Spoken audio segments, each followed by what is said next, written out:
And here you're just dad. Yeah, exactly, buddy. I am dad now. Yeah, forget about my basketball career. Well, that can't happen. We can never forget about your basketball career, but when you come out and watch Scotty Jr. play, what do you normally take away from them, and what's that relationship like once the game is over? Well, for me, it's been a journey. I've watched him play since he was, a kid. So it's been, watching his growth and development. And at some point, as a parent, you have to sit back and relax and enjoy it a little bit. You can't always continue to teach and promote and try to develop him. At some point, you got to pass it on to someone else. And the pressure that's been on him carrying that name, has that been added pressure? I'm sure it has, but is it something that you think he relishes? Well, I think that's definitely a better question for him more so than for me.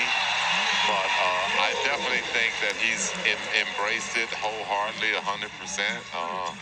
He definitely has taken the name and really carried it in a way that I wanted him to. I wanted him to be a part of basketball. I wanted him to learn about the game and be a part of the history of the NBA. So he's sort of made his own challenges and put himself in a position to succeed at it. And you see him with the great hands getting out and then the dime, playing just like Dad did back in the day, turning defense into offense.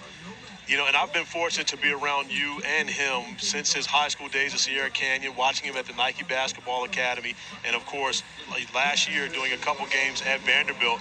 But when you look at this right here and seeing him going back to this age, again, I know you're a proud father, but at the same time, when you look at what's ahead of him, the journey that's in front of him, trying to make it at this league, in this level, what advice do you give him? Well, first of all, I tell him that it's tough, and that's not easy.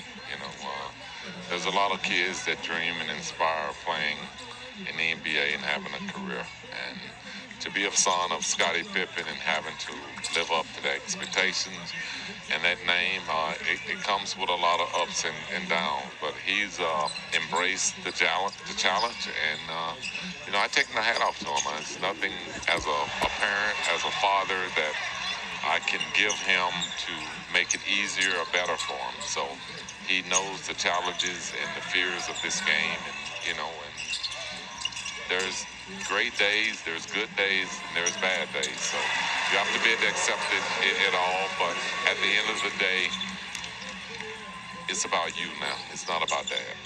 Well, I followed your story, of course, watching you growing up. I know you were 6'1" when you went to college. You left at 6'8". Yeah.